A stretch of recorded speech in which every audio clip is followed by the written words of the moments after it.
The story begins with the protagonist running away from a girl, internally explaining that the reason he joined the Public Morals Committee is to cultivate a healthy mind. He aspires to maintain proper relationships and an appropriate distance from everyone, no matter who they are. As he flees, another girl notices the commotion and remarks that they're still at it. The pursuing girl finally catches up to him, questioning why he ran from her.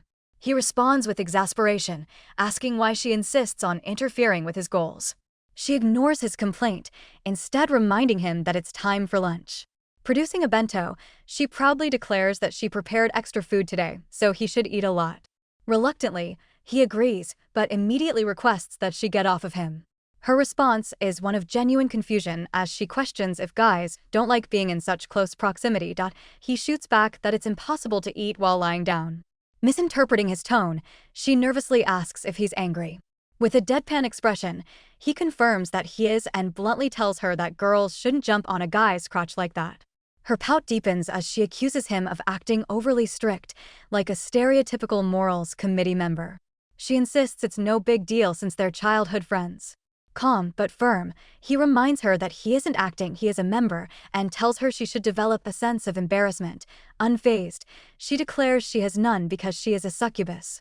With a resigned sigh, he introduces her in his thoughts, Yasujiki Seo, his childhood friend who is half human and half succubus. He warns her to keep her succubus nature suppressed while at school. She scoffs, asking what's wrong with expressing herself and pointing out that it might even be trendy these days. Teasingly, she inquires if being close to her made him feel the urge to attack her. To him, Seo is the first obstacle on his list of ways to achieve a healthy lifestyle. He tries to redirect the conversation, but she changes gears, disappointed that he won't indulge her. She leans in, poking his side and seductively whispering that she thought he was finally interested in doing it. By that, she explicitly means sex. She asserts control over the moment, letting her hand trail across his body, but he quickly bolts away. Undeterred, she reminds him of the promise he made to her that he would do it when he turned 18. Startled, he stammers, pretending not to understand. Her teasing smile widens as she clarifies, asking if he prefers things to be more intense. Flustered, he denies her suggestion, but struggles to regain his composure. Leaning closer, she whispers in his ear that it's fine, gently climbing onto him. She promises to take care of him forever. His face turns bright red, and he awkwardly tries to push her away. Once more, she whispers, insisting she will make him feel good.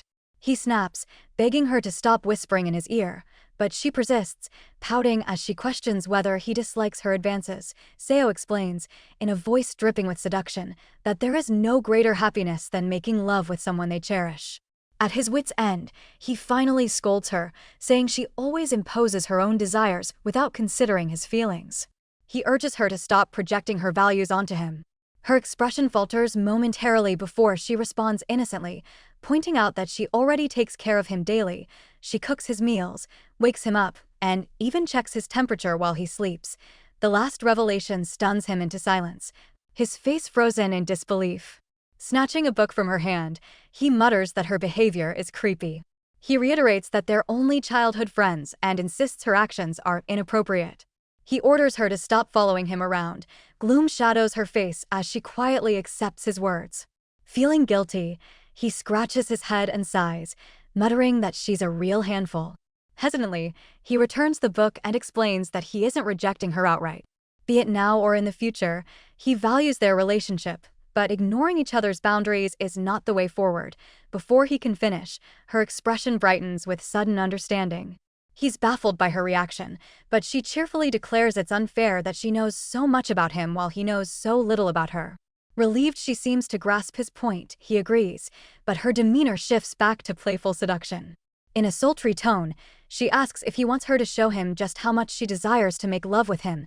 His confusion intensifies as she takes his hand, causing his face to flush a deep red. Without warning, she starts licking his hand tenderly. Horrified, he tries to pull away, but she explains, almost casually, that dogs lick their partners to express love.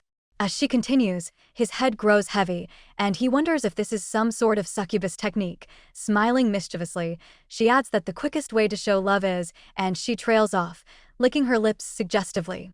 He snaps, shouting for her to stop.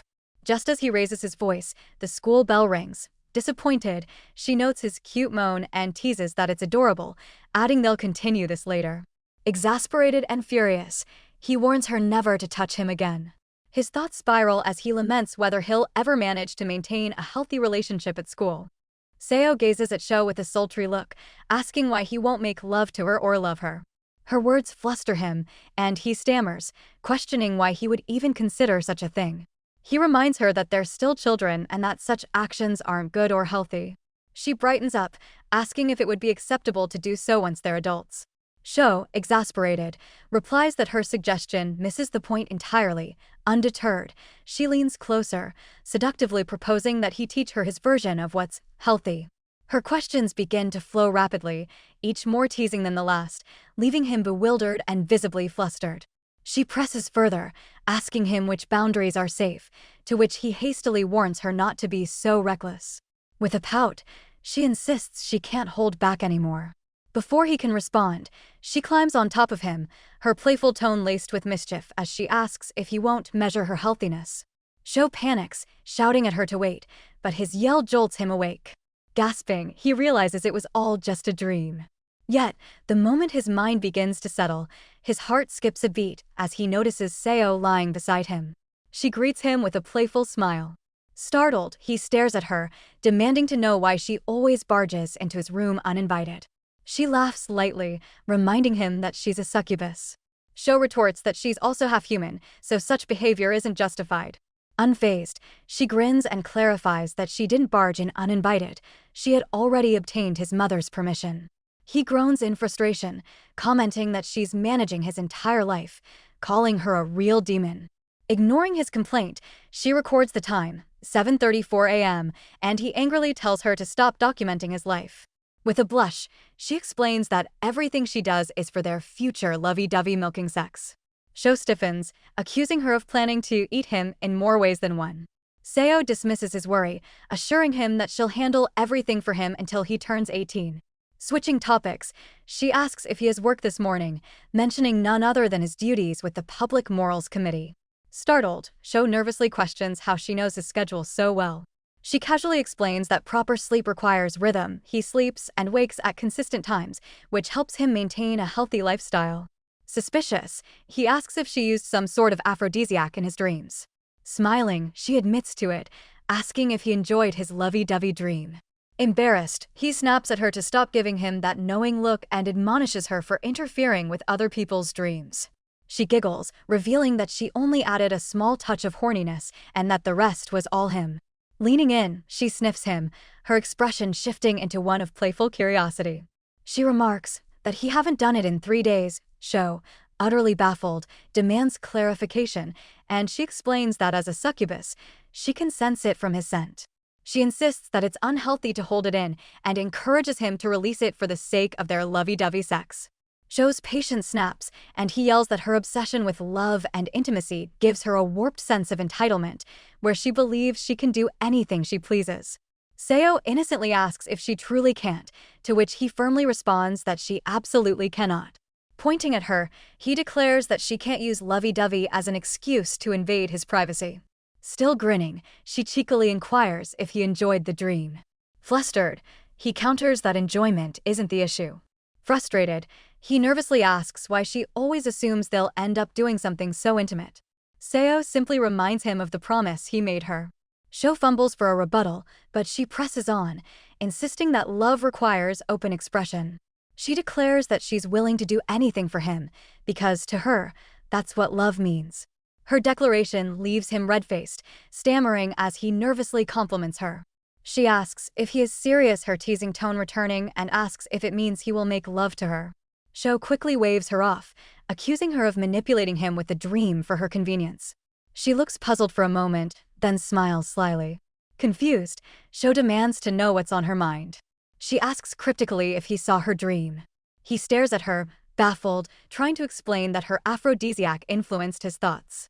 Seo cuts him off, clarifying that she only gave him a little push. The content of his dream came entirely from his imagination. She leans closer, her smile widening as she teases that what he dreamed reflects his own desires. She purrs, clearly amused that he is a pervert. Despite his vehement protests, Her words make him self-conscious, which only pleases her further. Furious, Sho yells at her to get out of his room. His phone buzzes incessantly.